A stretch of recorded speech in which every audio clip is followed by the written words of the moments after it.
옹방강은 죽을 때까지 계속 편지를 통해서 이런 식으로 계속 추사 선생을 지도를 하게 됩니다.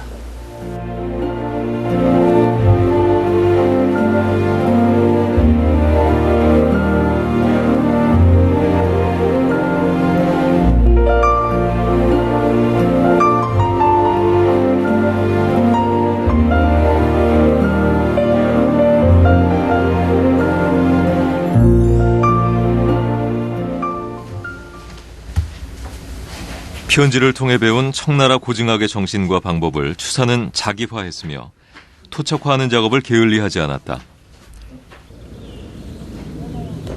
이런 식으로 추사는 조선과 청나라 학계에 기여했다.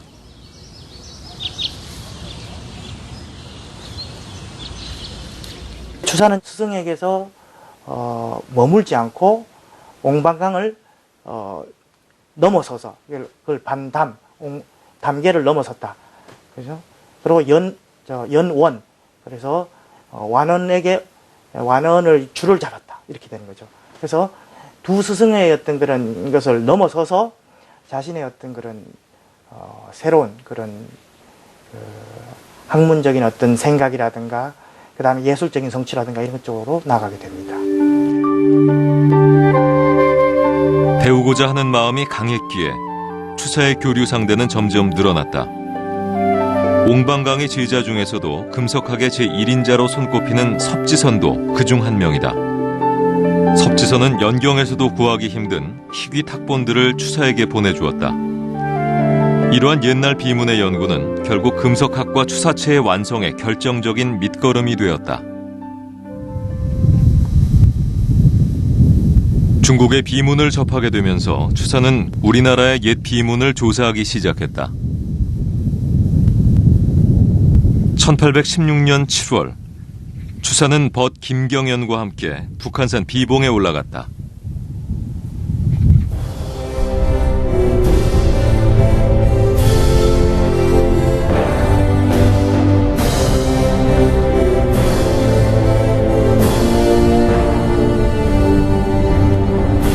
무학대삽이라고 알려져 있었던 비석.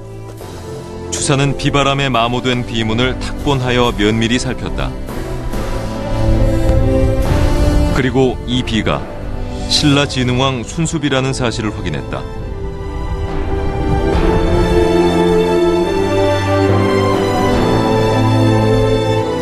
발견의 기쁨. 추사는 비석 측면에 자신의 성과를 새겨 넣었다.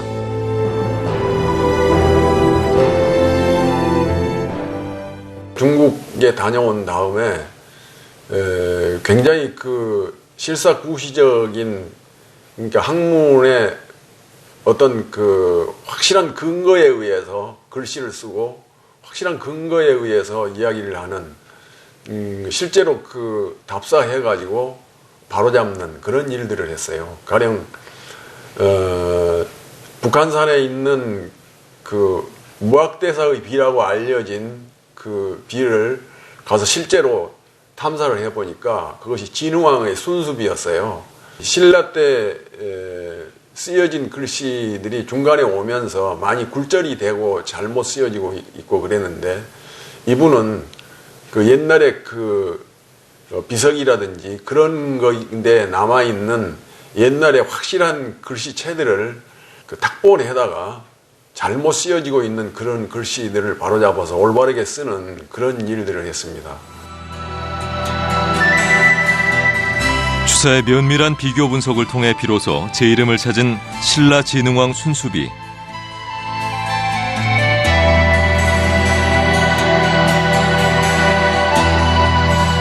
추사는 북한산 순수비의 한 글자 한 글자를 연구해 총 7,000여 자에 이르는 장문의 논문을 발표한다.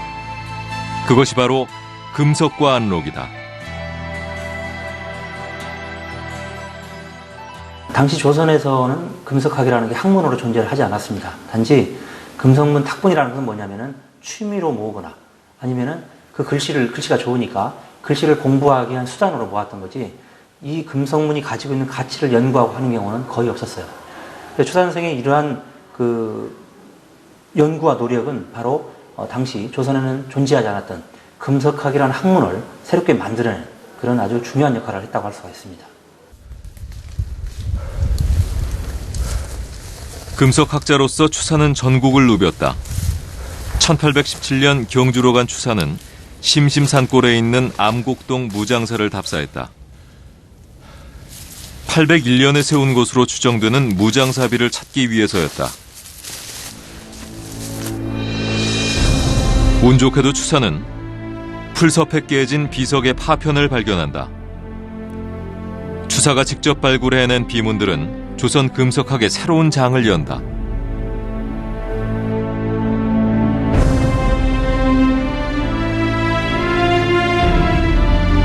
최근 발견된 해동 비고를 보면 추사가 조선 금속학을 학문의 위치로 끌어올린 최고의 연구자였음을 알 수 있다. 해동비구가 발굴되면서 추사 선생의 금속학의 연구 범위라든가 깊이라든가 이런 걸 더 우리가 폭넓게 알고 이해할 수 있게 됐습니다. 내용을 보면은 여기에 이제 그 목록이 있는데요. 평백제비, 유인원비, 문무왕비, 진감선사비, 지증대사비, 진경대사비, 무장사비 이르기까지 7개의 조선에 남아있던 금속물에 대한 연구 보고서라고 할 수 있습니다. 이 중에서 문무왕비하고 무장사비는 이 두 가지는 추사 선생이 직접 현지에 가서 발굴해낸 그런 아주 귀한 자료들입니다. 옛 비문을 찾으며 실사구시 정신으로 학문을 연마하다가도 독서에 열중할 마음이 생기면 고향 예산으로 내려가곤 했다. 증조 할아버지인 김한신이 영조의 사위가 되면서 하사받은 고향집 추사고택.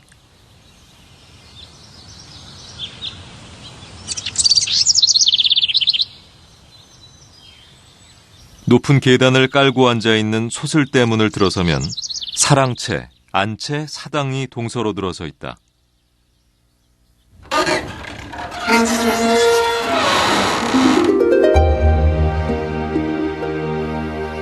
서쪽으로 나 있는 안채는 화순옹주가 살던 곳이다.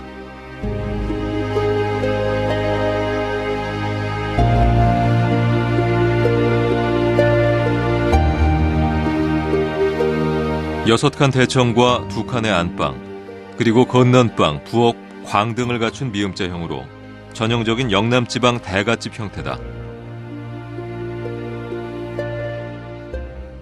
이렇게 막힌 미음자 형태를 보실 수가 있겠는데요. 이런 경우는 주로 그 경상도 중부지방에 많이 유행하는 스타일이라고 할 수가 있는데요. 여기는 충청도면서도 특이하게 미음자 형태를 갖추고 있어요. 근데 이 미음자 형태의 그 마당에는 풀 한 폭이 심지 않는 것이 정설로 되어 있는데요. 그것은 왜 그러냐면 그 입구째 가운데 나무 목자를 쓰면 곤란할 곤자가 되거든요. 그래서 풀 한 폭이 심지 않는 것이 특징이라고 합니다.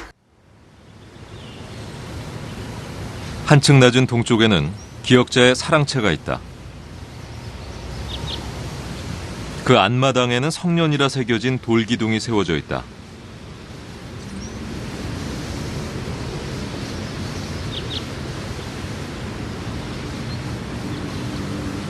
이는 그림자를 이용해 시간을 측정했던 해시계로 추사가 직접 세웠다고 전해진다.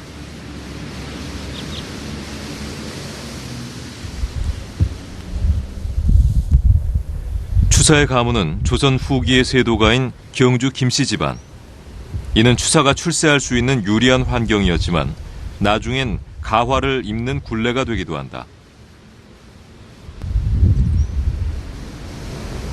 추사 고택 옆에는 화순옹주 정려문이 있다.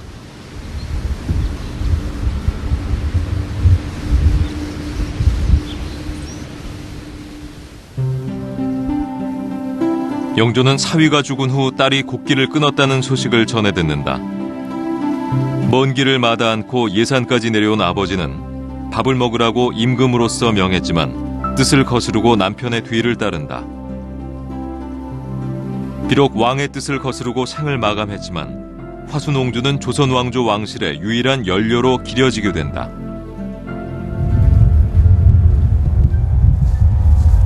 정려문 옆으로 월성위와 화순옹주의 합장묘가 있다.